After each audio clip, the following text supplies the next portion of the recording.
online. And just waiting on YouTube. Okay.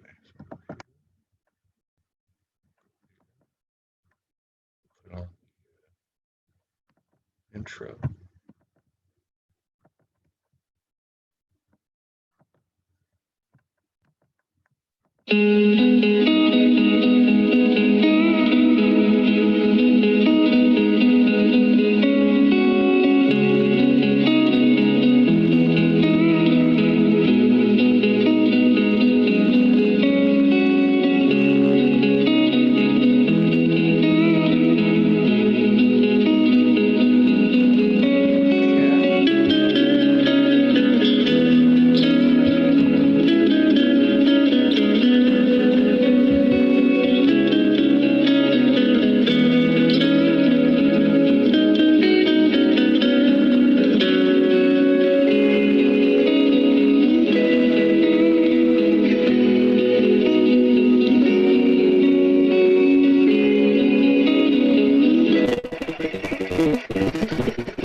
So we got about 50 people in the house on the 5 platforms. Let's see who this is here. Is this Janie? Yeah. All right. Janie Hodges is in the Zoom room and somebody else. Okay.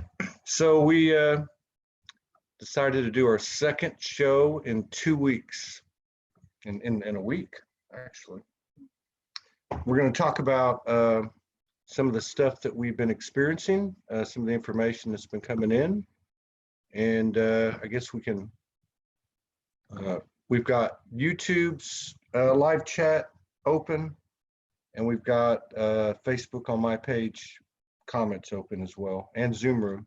So if anybody wants to, we can't see any comments, but what's on my page and what's in Soulspeaks One Studios on YouTube and the Zoom room. So, okay. So where do you want to start? I don't know. It's just us sharing like our intel, what we've received for the last week, what we're going through, which may be the same or different than others, and it doesn't really matter. It's just us sharing our own experience, really. Yeah. You want to start? Well, I just wrote some notes again, like just for the week. So on Tuesday, I got intel that I needed to own all of the fabulous stuff about the divine masculine. I was given specific instructions on how to do that. I needed to write down a list of all the positive attributes, say of my father, of any exes, of any men in my life, particularly the ones that I had resistance to, because I was told that in resisting them, I actually pushed away their good attributes of the divine masculine as well. So I did my lists, I did my clearing, I did my zero pointing around all of those old programs, and I felt phenomenal. It was, I mean, I was told 2 or 3 weeks ago to do it on the feminine, and yeah, Tuesday I did it on the masculine. Wednesday night got very, very interesting. So I did that Tuesday during the day. Yeah. Wednesday night, our room filled up with. So just so people understand what you did, okay? Mm-hmm. So you first did it with females a couple of weeks before, mm-hmm. and then this was for the males. And so everyone knows Morgan works with list and her invocation. And so what was different about it was she was actually making list of people who she was uncomfortable with or had issues with, but she was making a list of their positive attributes. Specifically on men. Yeah. specifically on the great attributes of men. So if I wrote down, father, and I might have written strong, and so the polarity for me was weak. So I cleared the strength and the weakness and owned both of them as my own. So as I went down the list, I was then able to bring back in, the gifts that these men were trying to give me. And at the time, their shadow was bigger. So I sort of pushed the men away totally, not realizing that I was also pushing away their positive attributes. So this list that I did on the men, on the masculine energy that had presented to me was awesome. I was jumping around in bliss for the whole day, and probably all Wednesday as well. But then on Wednesday night we got some visitors. Yeah. Now we usually used to dragons, so this was a bit of a shock when these beings, or this energy showed up, or beings, or entities, or whatever you want to call them.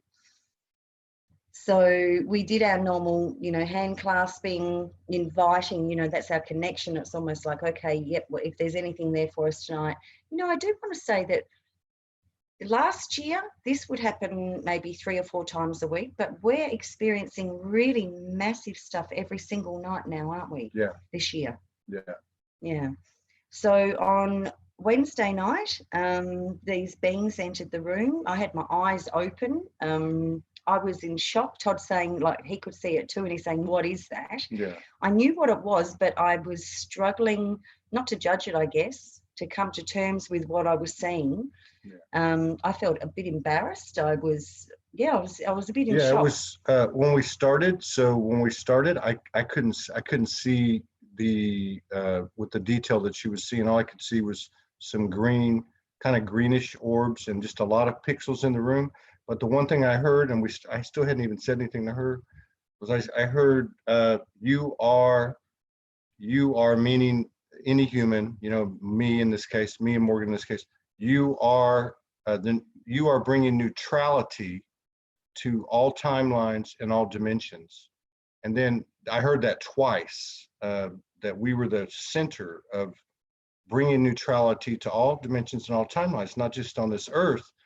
And so then I said to her, because I saw this energy, I said, what is that? And then she took like 2 minutes. Said, give me a moment. Yeah. I was struggling, my human self was struggling to get these words out, because I'd had such a negative judgment towards this energy that I was stunned or shocked that it was there presenting itself to us. So the energy that presented to us was reptilian. It was a reptilian energy, and it took me a while, probably a few minutes to be able to say that out loud, and then another few minutes to be able to re-enter my space, to be able to, because I knew that they wanted to communicate. They had information for us. So it took another few minutes, and then they started talking, which I spoke out loud, and what they said was that there was an agreement that the reptilian energy came to the planet on purpose to help with all the chaos, to help create the events of fear, pain, trauma, like to help make that happen.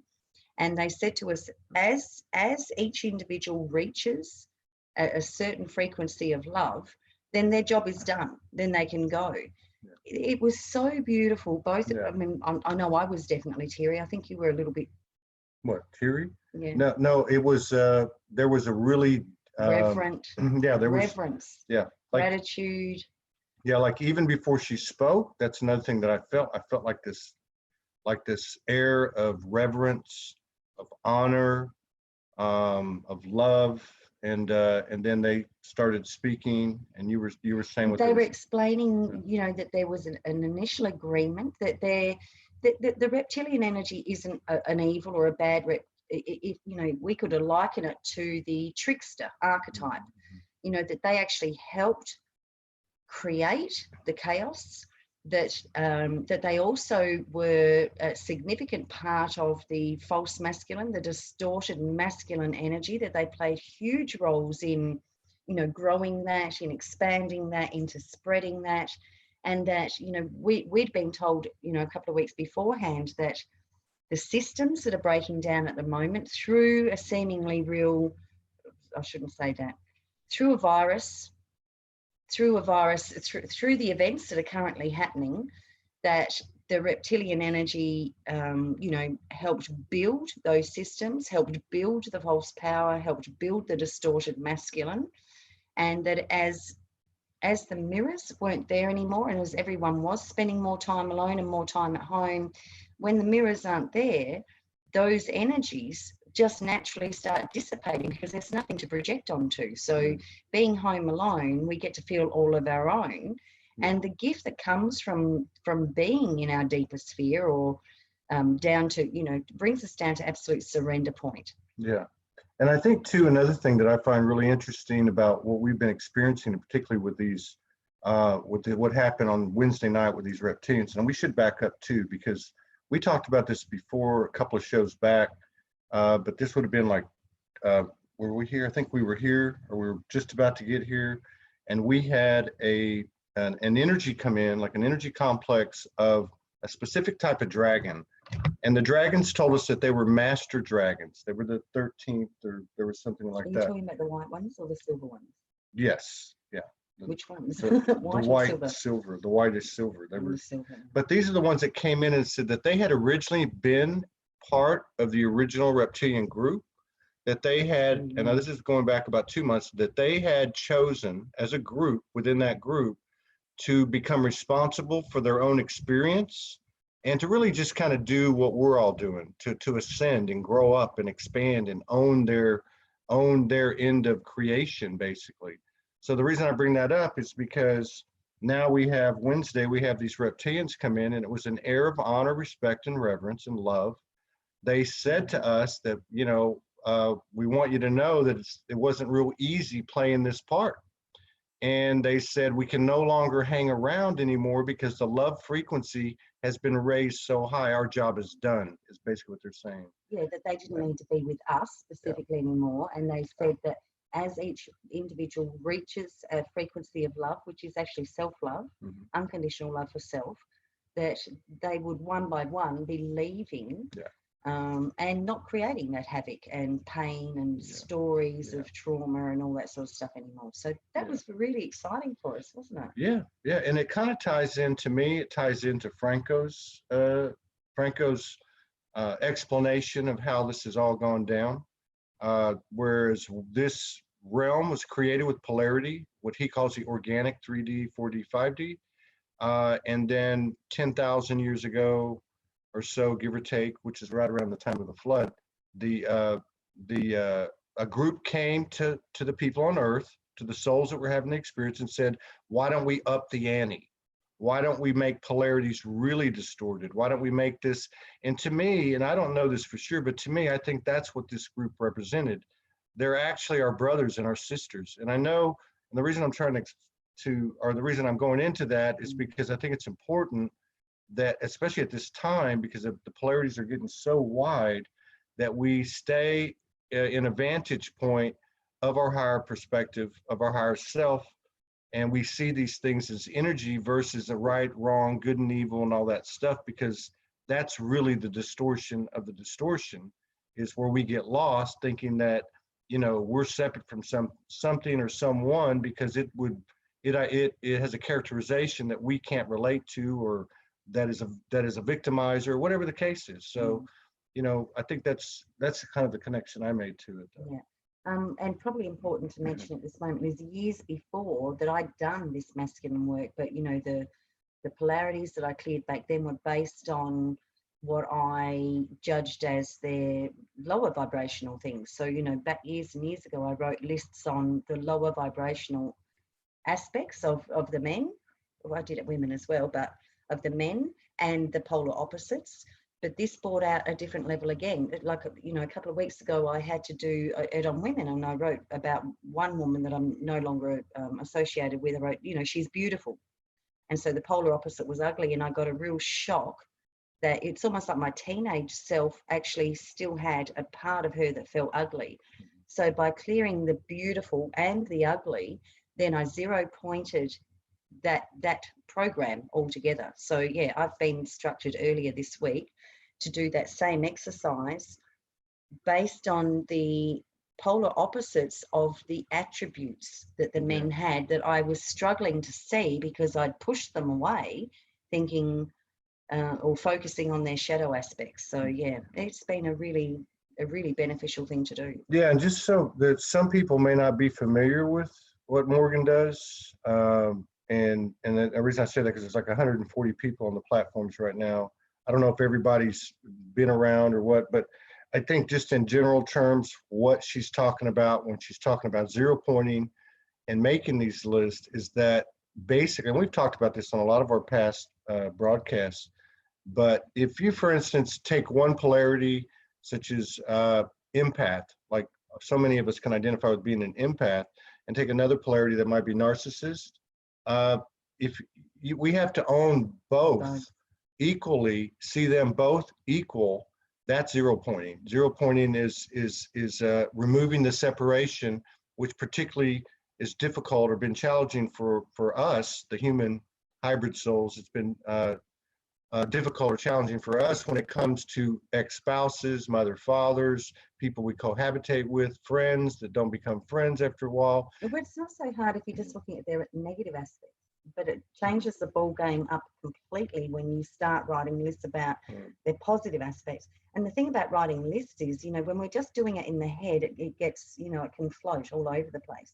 When we actually sit down and write a list on those things, then it gets clearer and clearer. Yeah. So the reptilians came in on Wednesday night. They said they were leaving. As the individual goes, so goes the collective. So this wasn't just something that just happened to us. It's energy that's available. It's something that's occurring energetically. We know that then it occurs on the timeline. And so basically with that energy being gone, it created space for the next night. And that would have been Thursday night. Oh my God, which was just ecstatic. So Thursday night, again, we clasped hands. And immediately for me, this magnificent, sorry, Todd. Sorry, Todd. This incredible, magnificent, like, God, Fabio type, incredible, I was filled with so much love. This masculine entity came in and I couldn't see his face at first. So I kept like looking and looking and looking, waiting for Todd's face to be on this magnificent Adonis type body. But it didn't. And then I went into judgment thinking, oh my God, I'm almost like I'm cheating or I'm betraying my partner. But he just stayed there. And the longer he stayed there, the more bliss and everything that I went into. And then, you know, when I sort of let go of all my human judgments, he said to me, I am your masculine energy, and we're about to fully merge and embody.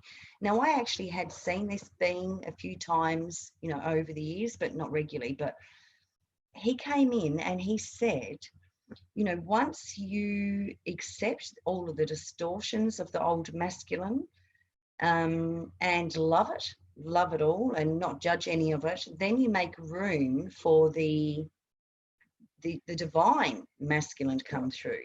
Now, we were given intel explaining that the virus, the thing that's going on at the moment, was actually a collapsing of the distorted masculine energy. And the more that collapsed, the more room it would make for the divine feminine to come through. But on this night, we were also told that now it's also creating room for the divine masculine, the true divine masculine, the king archetype to come back in. Yeah. So that was exquisite for me. Now, we weren't talking through this, but I could see, I could feel that Todd was having some sort of experience, you know, aligned with that as well. Yeah, I did. And so before she started, because what happened this time was I immediately felt this force in my root and my sacral area. And I thought, oh, wow, something's fixing to go down. And I just said to her, what is that? And she said, feel into it, which is what I did. And so I started, that energy was merging with her. It was merging with me. You know, it went on for quite a while. And then I don't normally get out of bed, but I had to get out of bed because it was so powerful.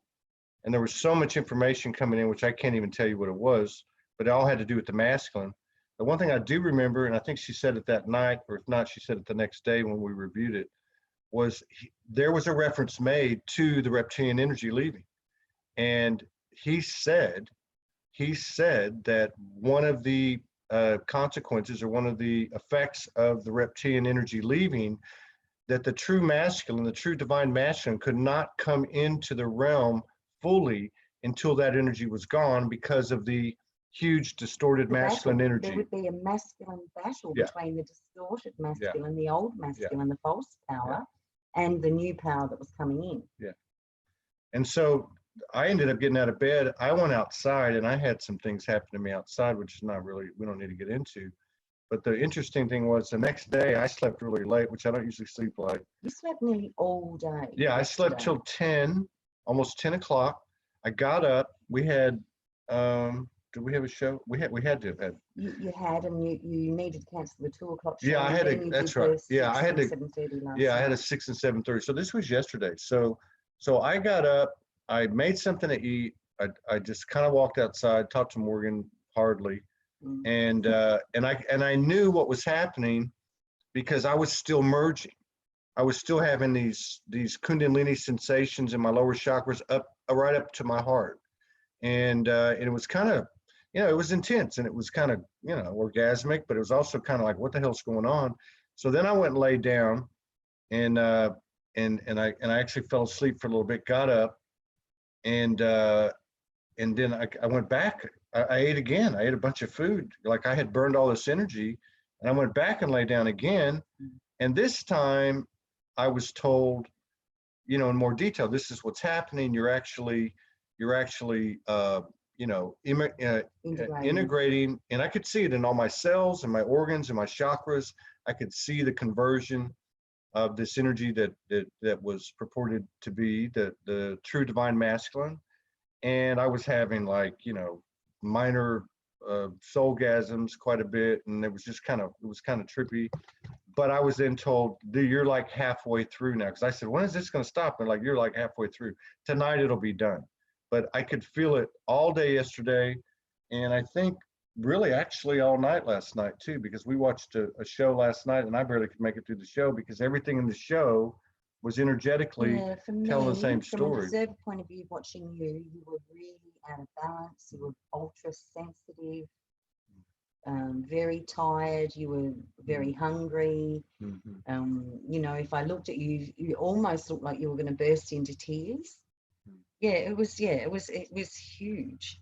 Through all of this, we've been told that all of this is in preparation, that the virus, so to speak, was a gift. I think we mentioned it last week that the 72 miles, the people that were choosing to leave were taking with them, all available shadow with them, and transmuting that as they passed over. But predominantly we were told that all of this is in readiness for Easter, and we were told that, over Easter, and a lot of us would probably do it earlier, but over Easter would be the anchoring and the embodiment of the Christ consciousness, which is the sacred marriage, which is, the divine feminine, the divine masculine, fully integrated within self. Yeah. So so then Friday. Yeah. Oh, that was just you still integrating. Yeah.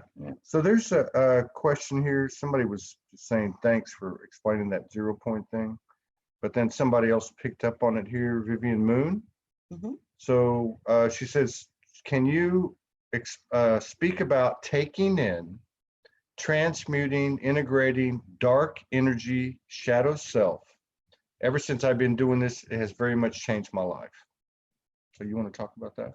I don't fully understand. Well, talking about the maybe talk a little bit more about the transformation or transmutation. Yeah. So when we arrived here and we picked specific parents, we also collected through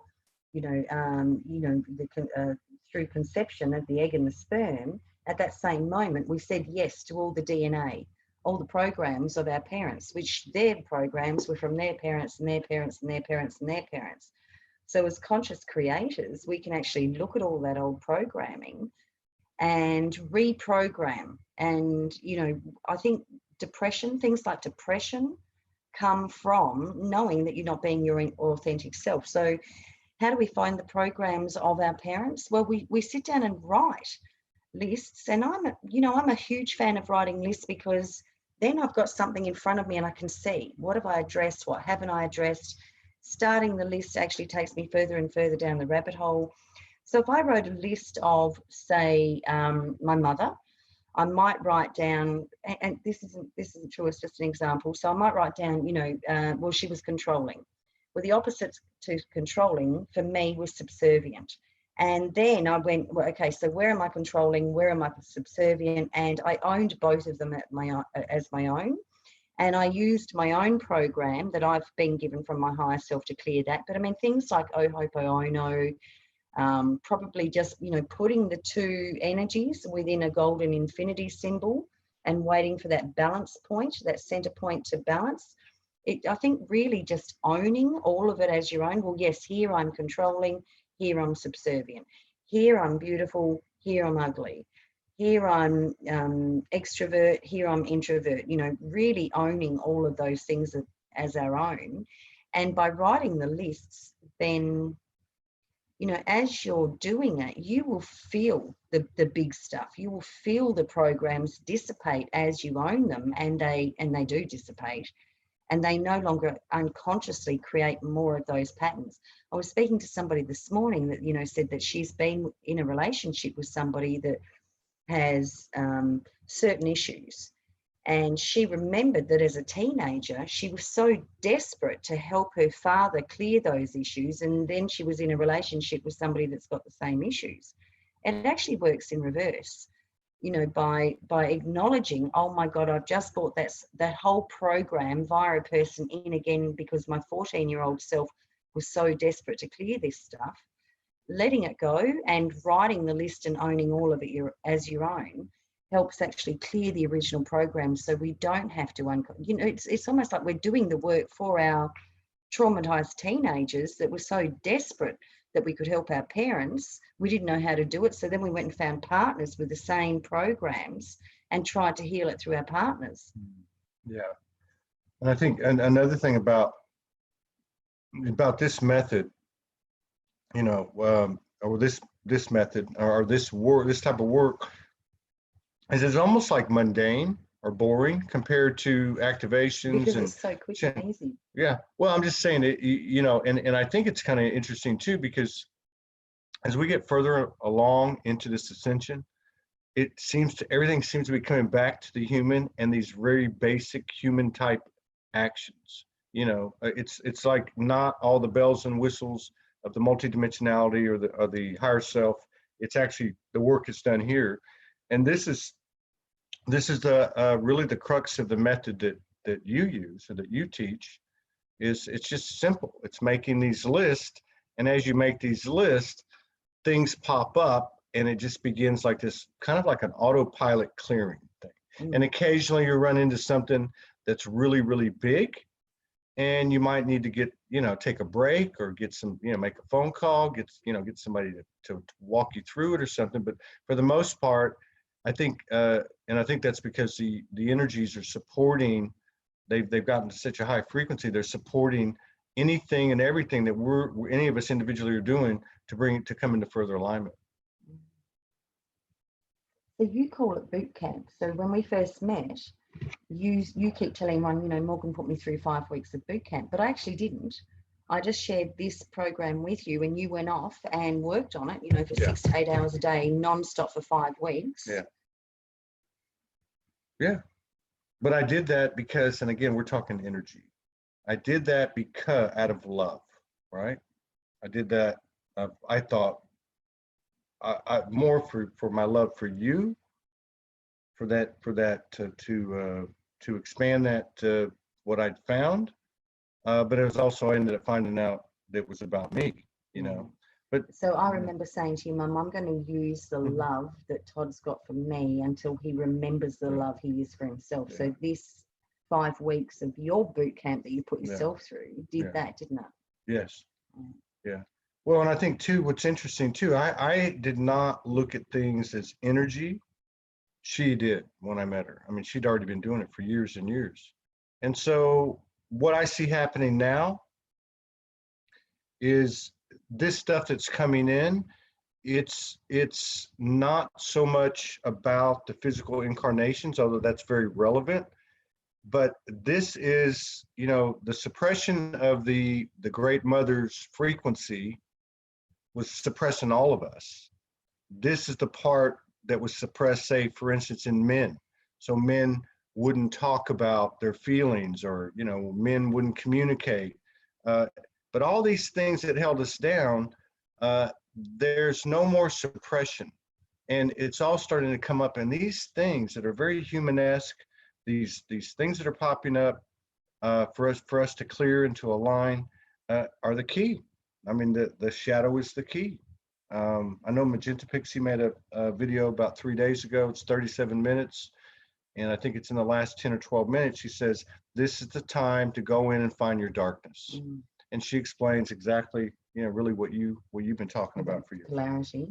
Yeah, she goes into, well, she didn't talk about polarity. She went in to say, the best thing you can do is go in and find your darkness, because that's where the gold is, basically. That's and the gold is all of our mirrors. Is the people outside of us are the mirrors of our gold. And so, you know, if we look at somebody and say, well, they're narcissistic, but I'm not, well, then what's the opposite to narcissism is empathy. So when we actually own both of them, then we 0 point that whole program altogether. Yeah. So utilizing our mirrors either as, well, in actual fact, they are as we are, but they're also the polar opposites. And the ones that trigger us, it means that we are the extreme of that polar opposite. So utilizing all the people outside of us, and not just people, but events. I mean, I could, and I have no issue with what's going on the planet at all in any way, shape or form at the moment. I'm actually quite excited about it. But if I was triggered by it, or I had fear or something like that, what's that, Todd? That's another question. Just disregard it. Oh, okay. I have another one. I have another one. Then I would write a list of, you know, I'd write down at the top of the page, coronavirus. On the left-hand side, I'd write down everything that it's bringing up for me. For example, I might write fear. It's causing loneliness. It's causing financial distress. It's causing, you know, all the emotions or feelings or thoughts or beliefs that's coming up. Opposite all those things, that I'd write the polar opposites, and I would 0 point every single thing that this event is bringing up in me. Yeah. And here's the question that I think you just answered, but I was so excited to see it. I was going to say, can I answer this one too? But so Vivian Moon says, so what if we use this balancing process between ourselves and the powers that be, aka them, who we perceive to have been in control of this paradigm, aka reptilians, etc., which is really what you just said. You just said what she just suggested, basically. Yeah. If there's anything that's triggering you, write it at the top of the page. On one side, write down everything that's coming. And if you really want to get specific, is this my child self that thinks this? Is it my teenage self that thinks this? Is it my adult self that thinks this? Because, you know, if something happens, and I had a client this morning that had an event that triggered them, and I said to him, you know, bring up your child, which a lot of us do. But there's something far more powerful than just a child, and that's the teenage self, because the teenage self is the one that starts making its own decisions. So, for example, if I had a parent that abused me, then I can look to the child, and the child's going to be feeling abused. But the teenage self is where you get the next. So the child gets taught abuse. It's usually the teenage self, anytime between, say, 13 and 19, that actually takes that on. They'll either start abusing externally, or they'll be abusing internally, like abusing the self. So there's the first point of creation is when it was taught to the person. The second point of creation is when you took it on board and started doing it in some way yourself. And the third point of creation is the higher self that knows better. So I'll say to people to collapse the timeline, bring up the first point of creation, bring up the point of creation that you actually took it on board and started doing it yourself, whether it was to an external or to yourself, and merge those two aspects of yourself with the higher self, and you will collapse the whole timeline altogether. Yeah. Yeah. There's another one, and this is a good question too, because it comes up a lot. It's come up for us. So Karen Norman in the Zoom room. She says, I feel I'm in a space of numbness and have been for a while now. And my ego, human mind is telling me a story of me doing something wrong. Although I know there is no right and wrong. I have loads of tools that I use to help myself. Still, I have some sense, in some sense, I feel stuck right now. Any advice on how to leave this stagnant state, which we both gone through this? Yeah, okay. So this emptiness is a natural state that so many of us going through in this growing up or ascension or whatever you want to call it. I don't have any attachment to labels, but if you ask that question and ask, you know, the inner self, there's going to be, from the sounds of your question, and I'm not saying I'm right, but my first thought would be, oh, this isn't me, the adult, thinking this. I've got my teenage self who's actually gone into doubt and uncertainty and not sure about what's going on. And I would have a conversation with that aspect that's telling you this. Because so many of these voices that come through, and we're the adults, but they're actually from the wounded child or the teenager self. And the teenager self is so much more powerful than anyone else has taught us, because the teenager self is the one that actually took this on as a truth and started living it. That's the point that you have to find. I hope that makes sense. I hope that's helpful. Well, there's two people that have made comments about the question. So I guess, yeah, maybe to hit it again. I mean, I know that like when you went through it, and I know I went through it, but you're so on top of everything. You're always like narrating what's happening. And so it's much easier to understand. But I remember there's like this stagnant state, like you talked about being stuck. And I think what you said is absolutely accurate. But I think there's another part too, at least from hanging around you, which is sometimes you're just kind of integrating, right? I mean, sometimes you're just kind of going through. Yeah, but that's a very different feeling. I mean, there is this stuck feeling at the moment, because so many of us have been doing all this work and waiting and waiting and waiting, and there's this trapped, stuck sort of feeling, because we know there's so much more. Yeah. So, you know, maybe it just comes down to patience. You know, if you look at a story and then start asking questions about what is underlying, what is the bottom line of this story, that's where we're going to find our gold. Step back from the story and look for, well, how is this affecting me? Is there a gift there? Is there shadow there? Like, what is it I really should be looking at, rather than the distraction and the distortion of the story?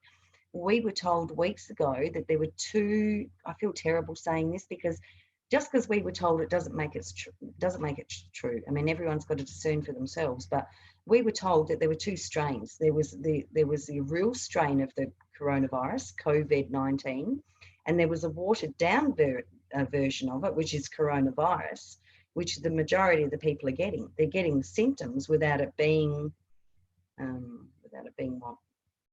Severe. Yeah. We were also told that the ones that got the severe strain of it actually created that for themselves, because they know that they're done here at this time, and they know that they can collect any available shadow energy, lower vibrational fear energy from the planet, and take it with them. So that they're doing great service to this, and that there are others that are doing great service by remaining out of fear and constantly working on themselves to stay out of the fear. And then there was the rest of the planet that were working towards one or the other, but all of it was everybody doing their part to work towards zero pointing and balance. Yeah, people are getting a lot out of it, evidently. Yeah. Margaret Petrie in YouTube said, and I guess this is a common question for people, because there's a lot of people waking up. How do I know if I'm a light worker? I mean, what's your answer? Well, my answer would be you stand up, you state, I am a light worker, and see how that feels in your body. You're going to get your own truth. Nobody else can tell you that. You make a statement, you will always feel it, you know, whether that's a truth or not, in your body. I am a victim. If I stand up and feel my body and state I am a victim, I can feel very clearly now that I'm not. Whereas, you know, for many, many years I was. If I stand up and state I am a light worker, you know, that may feel right, it may not feel right, but for me, I don't have any attachments to the labels of all of this sort of stuff. To me, it's like I've been struggling my whole life to become an embodied, anchored human of all the dimensional stuff that I used to do. So, you know, I actually don't want those labels, but yeah, I would say that. Yeah, I don't even know. Yeah, that's a good answer. What you get? Find your own answers. So Um, what have I got here? I've got the distorted false masculine is actually collapsing alongside of the distorted false disempowered feminine. The inner teenager is as important as the inner child, because the teenager is the one that actually started making decisions to either go in the polar opposite to what your parents did, which is not balanced, or made decisions to do what your parents did, which is also not balanced. So, you know, that wounded teenager is a voice that actually really needs to be heard as loudly, as strongly as, you know, many of us been taught about listening to the inner child. yeah. But there's also another aspect that is really valuable to start tuning into and pulling in if it feels right, and that is yourself in 6 months' time or 12 months' time. This is already finished, you know, that, and aligning yourself to the future self that's already got all this sorted, that's, you know, it's already bypassed, you know, that can be incredibly helpful as well. Another question, isn't part of being human to go deep into these feelings and emotions for the experience of growth? Is this tool something you use when you are stuck? So there's two questions. Yeah, this process doesn't necessarily bypass emotions. You might do this process and then find yourself crying that day or the next day or whatever. It's still a releasing, but what this process does is it empowers you to understand that you are conscious creators. We are conscious creators, and we can do our own reprogramming. You know, we arrived here and we automatically accepted all the programs that came firstly through our DNA and then through peers and adults and teachers and parents and grandparents and bosses and everything else. But we're at a point now where we absolutely can consciously reprogram ourselves, and it's all there. It's all there right in front of us to actually see what our programs are. Every single person we meet is a picture of our programming of one polarity or the other. Yeah. Yeah, and we were going to talk about too and thank you for the compliment on my glasses, my geezer glasses, Harrison Hicks. So we were going to talk about what lies beneath what we're all looking at, what lies beneath the coronavirus, what lies beneath the isolation and all the social restrictions that are being put upon us. You wanted to talk about that. Well, I guess, you know, if we're triggered by something, then this is something lying beneath. If we're going, oh, I need to race out and organise a massive big group meditation to heal the world, then, you know, perhaps we should be looking at our saviour archetype or our wounded healer archetype. If we're sitting back and just allowing the process to unfold in absolute trust that all of our higher selves created this, all of our monads, you know, we are the energy of everything. This is a perfect creation. You know, if we're triggered, then we have lists to do, or then we have some work to do. If we're sitting back going, wow, what an amazing gift. How did we do this? How did all of us stop a planet on its feet? How did we do that? Number one. Number two, why did we do it? Is there something that I need to be looking at to find out, you know, why did I create this, to find in myself what I wasn't happy with? You know, go below the story, any story, not just this one, not the planetary one at the moment, but any story. There's always a magnificent gift, incredible amounts, pots of gold for us to find. We're not tricked by it in any way, shape or form. No, not at all. I was waiting for something to come up, but, you know, immediately we knew, wow, this is huge. This has got to be really special. This is really big. Like all these, you know, 9.5 million people's higher selves have created this amazing, extraordinary change for us. Yeah, it's important, I think, because, you know, we've been conditioned to take directions. You know, we've been conditioned to conform and to follow directions. And I think one of the things that's really being accentuated right now is control.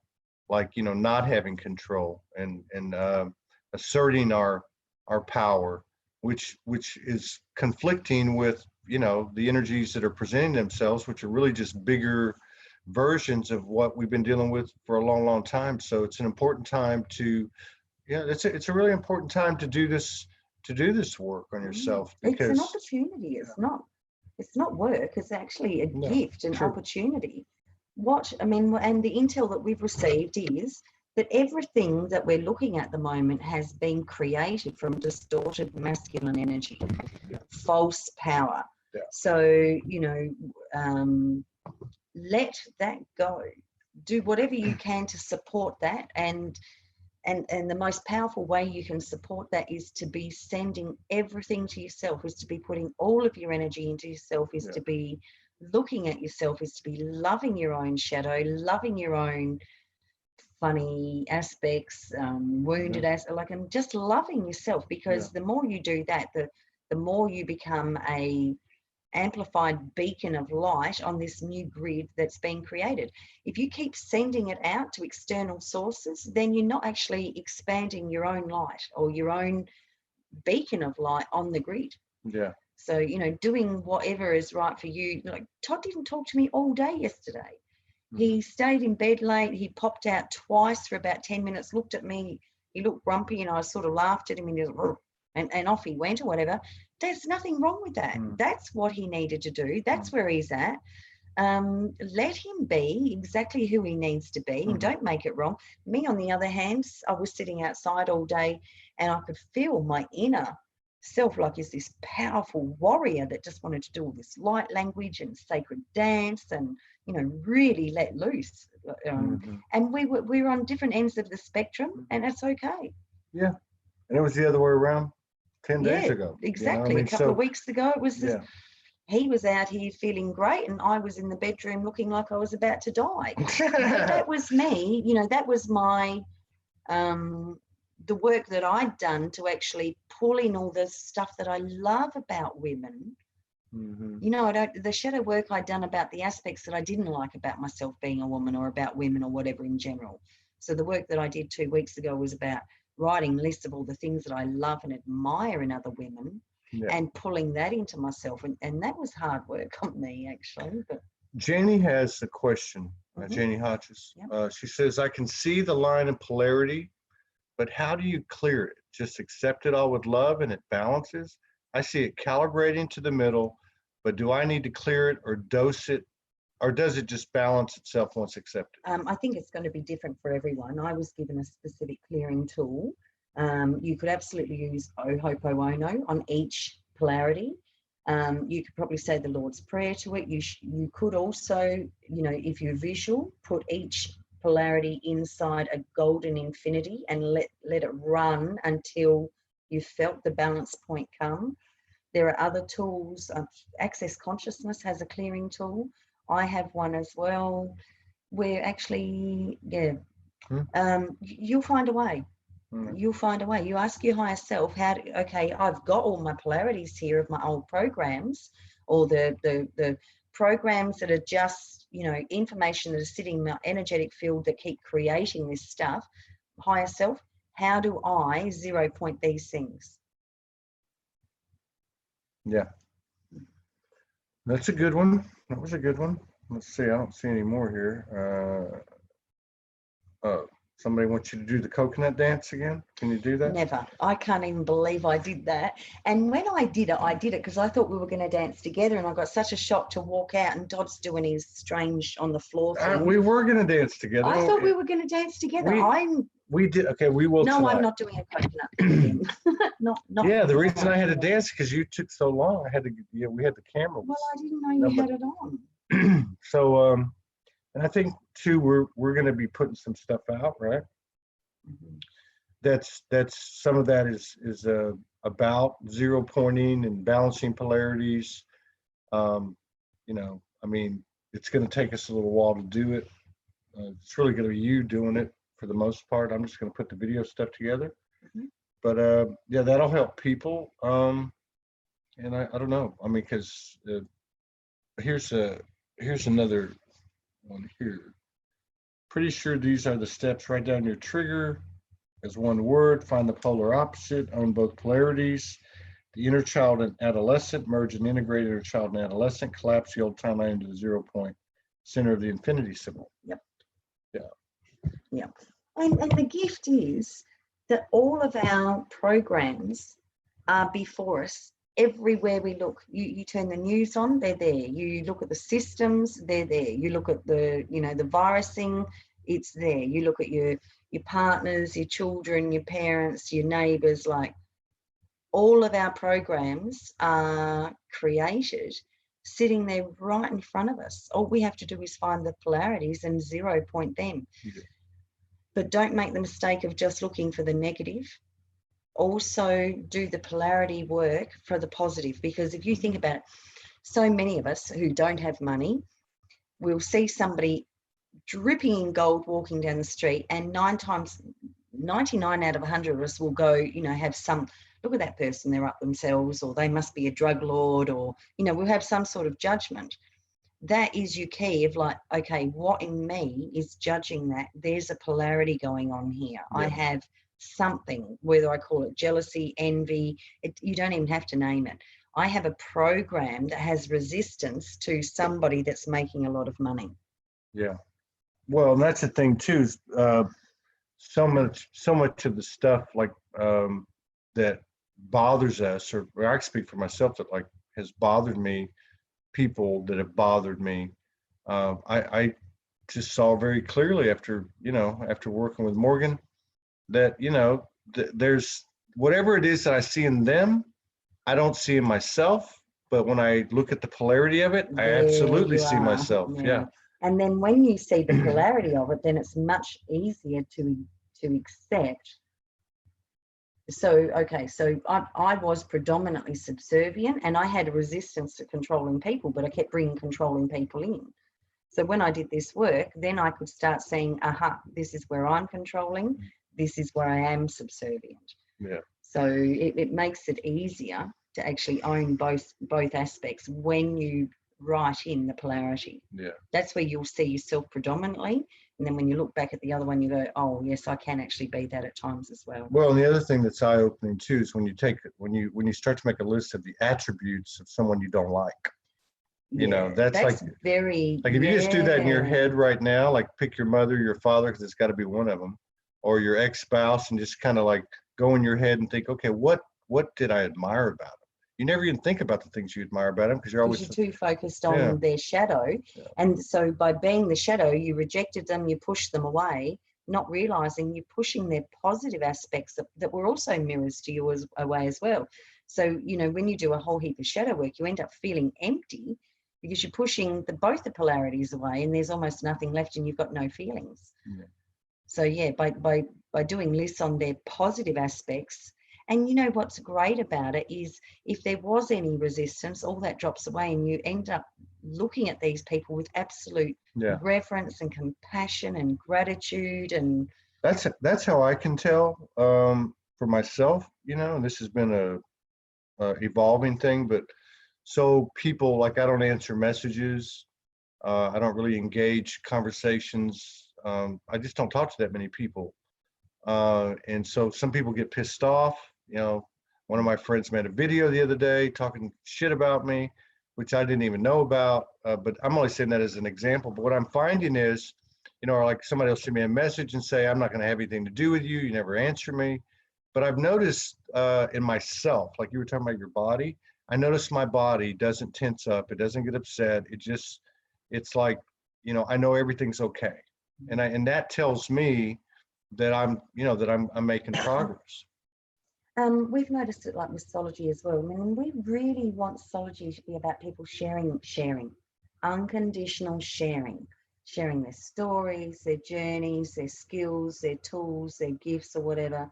And then occasionally we get, and not often, but occasionally where people say, I've got this new thing and I want to come on because I want you to market or whatever. And we both go, no, we actually don't want to be seen as marketing people's businesses. Mm-hmm. We want real connection. We want heart-to-heart connection. This isn't about marketing. So, we're trying to move into more of is just about the stories and really not resist, but we don't want to be just doing shows that to market people's businesses or to market their books or to market stuff. You know, to us, it feels like very old 3D paradigm. Maybe it's a judgment. Maybe we've got work to do. I don't know. But we love it when we get people who are just coming on to share themselves, their energy, their codes, their journeys, all that sort of stuff. But yeah, we're really trying to pull away from, not that it's ever been our focus, but really trying to take the marketing side. Soulogy isn't there to market people's businesses. Yeah.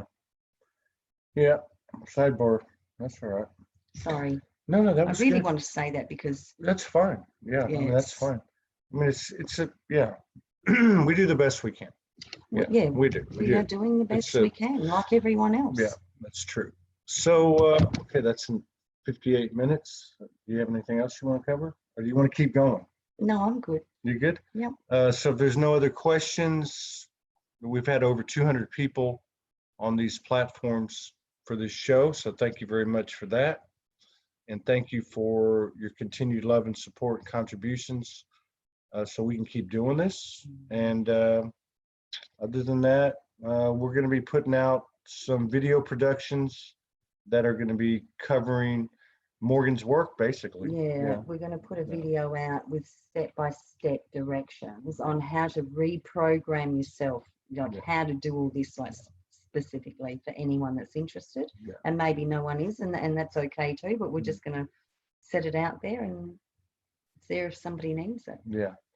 And so what do you mean? People use it all the time. You work with a lot of people, and the results speak for themselves, especially me. Of course, I didn't really need any help. I just acted like I did. Okay. So, all right. So that's it. Thank you very much. See y'all later. Thank you, everyone, for joining us. Yes. Thank you very much. Bye-bye. Thank you. Let me turn it off.